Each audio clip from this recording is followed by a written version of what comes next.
Hello friends, मैं हूं पूजा चौरसिया और आप सबका आपके अपने YouTube channel RC online education hub में स्वागत है।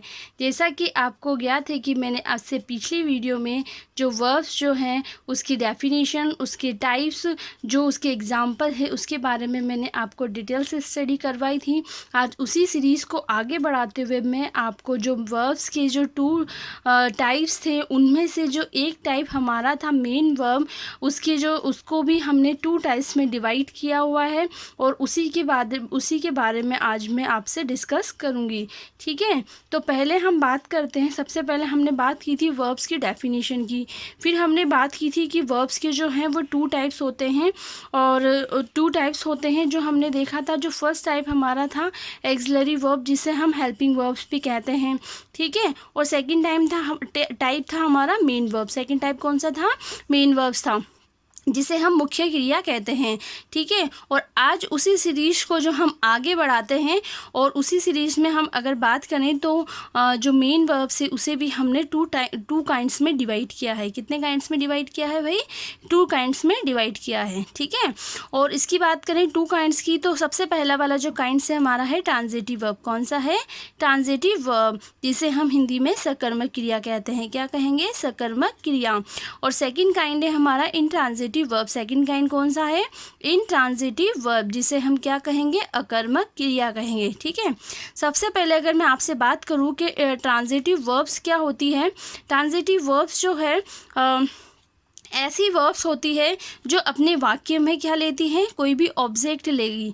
क्या लेगी? कोई भी ऑब्जेक्ट लेती है, यानी कि कर्म को शामिल करती है, उसे हम ट्रांजिटिव वर्ब कहते हैं। ठीक है, जैसे अगर मैं आपसे बात करूं कि जैसे मैं आपसे बोलूं कि जो राम है, जैसे हम एग्जाम्पल की बात करते हैं, राम किल्ड स्नेक। राम ने किसको मारा था? राम ने सांप को मारा था। ठीक है, तो यहाँ पर जो किल्ड है, यहाँ पर क्या है? जो किल्ड जो है इसे हम मेन वर्ब कहते हैं। ये मेन वर्ब किसे ले रही है? ऑब्जेक्ट को ले रही है। किसको मारा था?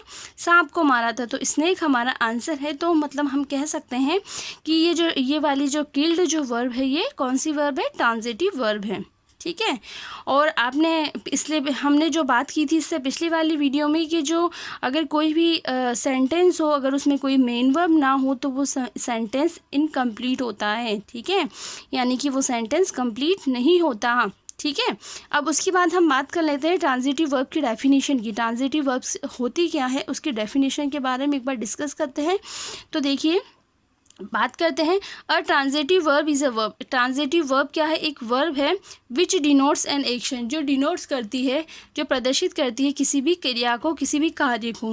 Which passes our from the subject, यानी कि ड्यूर टू एन ऑब्जेक्ट, जो कहाँ से कहाँ तक होकर गुजरती है? जो सब्जेक्ट से होकर ऑब्जेक्ट तक गुजरती है। मतलब कहने का कि ऐसी क्रिया है जो सब्जेक्ट से होकर ऑब्जेक्ट तक आती है ना? सब्जेक्ट से होकर ऑब्जेक्ट तक आती है, तो उस क्रिया को हम ट्रांजिटिव वर्ब कहते हैं।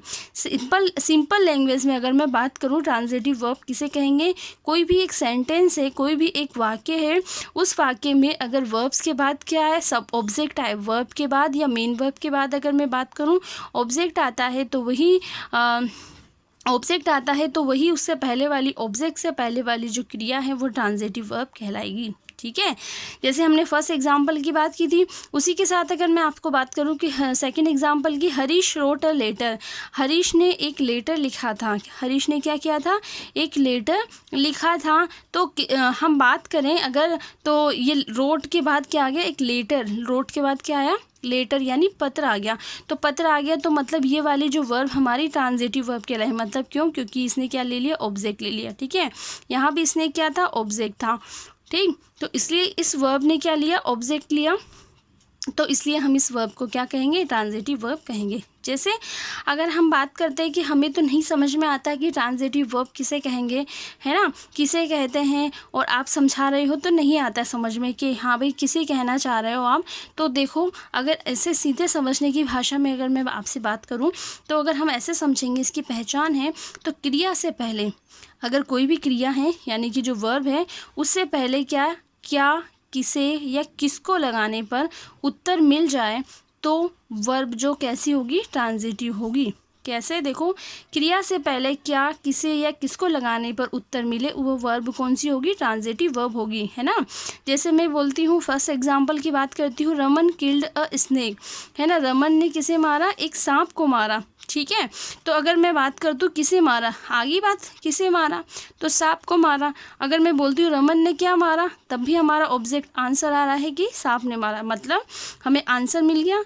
तो ये जो किल्ड है वो ट्रांजिटिव वर्ब हो गई, ठीक। उसके बाद नेक्स्ट एग्जांपल देखिए आप लोग, Harish wrote a letter, Harish ने एक पत्र लिखा, हरीश ने क्या किया, एक पत्र लिखा, ठीक है। तो यहाँ पर अगर मैं पूछती हूँ क्या से आंसर, क्या हरीश ने क्या लिखा, तो एक लेटर लिखा, है ना। तो उसका भी हमें क्या का आंसर मिल गया, हमें लेटर।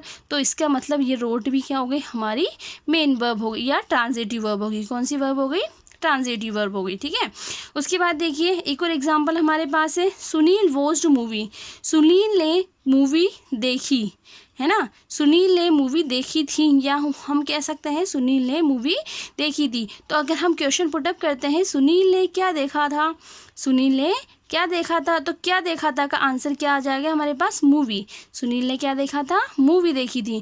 तो मूवी जो है वो ऑब्जेक्ट आ गया, मतलब हम कहने का है कि जो ये इस वर्ब ने क्या किया, ऑब्जेक्ट लिया है ना, इस वर्ब ने ऑब्जेक्ट लिया है। तो अगर ऑब्जेक्ट लिया है तो मतलब ये वर्ब कौन सी हो गई, ट्रांजिटिव वर्ब हो गई। कौन सी वर्ब हो गई, सकर्मक क्रिया हो गई, ठीक है। इस वर्ब ने भी क्या लिया है, ऑब्जेक्ट लिया है, बिना ऑब्जेक्ट के नहीं आई है, तो ये भी ट्रांजिटिव वर्ब है। इस वर्ब ने भी ऑब्जेक्ट लिया है लेटर, तो ये भी क्या है, ट्रांजिटिव वर्ब है, ठीक। अब उसके बाद देखते हैं हम नेक्स्ट टाइप।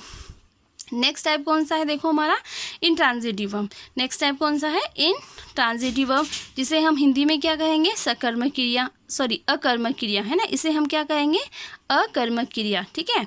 अब अकर्मक क्रिया जस्ट अपोजिट हो गई उसकी, है ना, अकर्मक जो यानी कि ट्रांजिटिव वर्ब की अपोजिट क्या हो गई, इंट्रांजिटिव वर्ब, ठीक है। तो इंट्रांजिटिव वर्ब क्या करेगी, ऐसी क्रिया है जो ऑब्जेक्ट नहीं लेती है, ठीक है, ऑब्जेक्ट की जिसमें रिक्वायरमेंट नहीं होगी, तो ऐसी जो वर्ब्स है वो हमारी इंट्रांजिटिव वर्ब्स कहलाएगी। क्या क्या कहलाएगी, इंट्रांजिटिव वर्ब्स कहलाएगी, ठीक है। तो आइए थोड़ा डेफिनेशन देख लेते हैं। An intransitive verb is a verb, एक इंट्रांजिटिव वर्ब जो है एक वर्ब है, दैट डिनोट्स एन एक्शन, जो किसे प्रदर्शित करती है, एक एक्शन यानी एक क्रिया को, which does not pass over to an object but stop with the subject. ये क्या करती है, जो does not pass over an object, जो कहाँ पर नहीं गुजरती है, वो ऑब्जेक्ट तक नहीं जाती है ना, या ऑब्जेक्ट को क्रॉस नहीं करती है, वहाँ तक नहीं जाती है, बट ये स्टॉप हो जाती है कहाँ पर, सब्जेक्ट के पास ही। आई बात समझ में, कहने का मतलब है ये जो इंट्रांजिटिव वर्ब है ये ऑब्जेक्ट नहीं लेती है, ये सब्जेक्ट तक ही स्टॉप हो जाती है, सब्जेक्ट तक ही रुक जाती हैं, ठीक है। और सिंपल लैंग्वेज में तो हम ये कहें कि ऐसी क्रियाएं, ऐसी वर्ब्स जो ऑब्जेक्ट नहीं लेती या उनके बाद ऑब्जेक्ट नहीं आता है, तो वही क्रियाएं जो हैं वही मेन वर्ब्स जो क्या कहलाएंगी, इंट्रांजिटिव वर्ब्स कहलाएंगी। क्या कहलाएंगी, इंट्रांजिटिव वर्ब। जैसे एग्जांपल देखते हैं, द बेबी इज स्लीपिंग, जो बेबी है वो सो रहा है ना, सो रहा है या सो रही है, ठीक है, बेबी जो है वो सो रही है। तो यहाँ पर देखिए, the action of sleeping does not pass over to anything else, जो हमारा जो एक्शन यानी जो क्रिया है किसकी, स्लीपिंग की, वो क्या नहीं कर रहा है, किसी को भी पार नहीं कर रहा है, किसी भी चीज़ को पार नहीं कर रहा है। मतलब बेबी स्लीपिंग, मतलब बेबी जो सो रही है उसने बेबी की ही क्रिया बता दी, मतलब बेबी की जो क्रिया बताई है वो सोने की क्रिया बता दी, ठीक है। अब उसके बाद आप आगे अगर पुटअप करो, है ना, तो उसका जो ऑब्जेक्ट जो है वो नहीं दे रहा है ना, या हम कहें कि इसके बाद कोई ऑब्जेक्ट नहीं है, तो ये जो हमारी वर्ब हो गई, ये कौन सी वर्ब हो गई, इंट्रांजिटिव वर्ब। कौन सी वर्ब हो गई भाई, इंट्रांजिटिव वर्ब हो गई। उसके बाद देखो, the school opens in the morning, जो स्कूल जो है वो खुलता है मॉर्निंग में, सुबह के समय, ठीक है। तो यहाँ पर भी अगर हम बात करें तो ये इन द मॉर्निंग हमारा ऑब्जेक्ट नहीं है, इन द मॉर्निंग हमारा क्या नहीं है, ऑब्जेक्ट नहीं है, ठीक है। तो स्कूल जो है वो इन द मॉर्निंग में है ना खुलता है, तो यहाँ पर जो ओपन है तो ये भी क्या हो गया, ये ओपन जो वर्ब है ये भी हमारी इंट्रांजिटिव वर्ब कहलाती है, क्योंकि इसने भी क्या नहीं लिया है, कोई ऑब्जेक्ट नहीं लिया है, ठीक है भाई। उसके बाद देखो नेक्स्ट एग्जांपल है, द बर्ड्स फ्लाई, जो बर्ड्स है वो फ्लाई यानी उड़ते हैं, हम इन द स्काई बोल दें, तब भी कुछ भी बोल दो, लेकिन ये हमारी फ्रेजेज आ जाती हैं, है ना, प्रीपोजिशनल फ्रेजेज आ जाती हैं हमारी, है ना, इसको हम ऑब्जेक्ट नहीं कहेंगे। समझ में आई?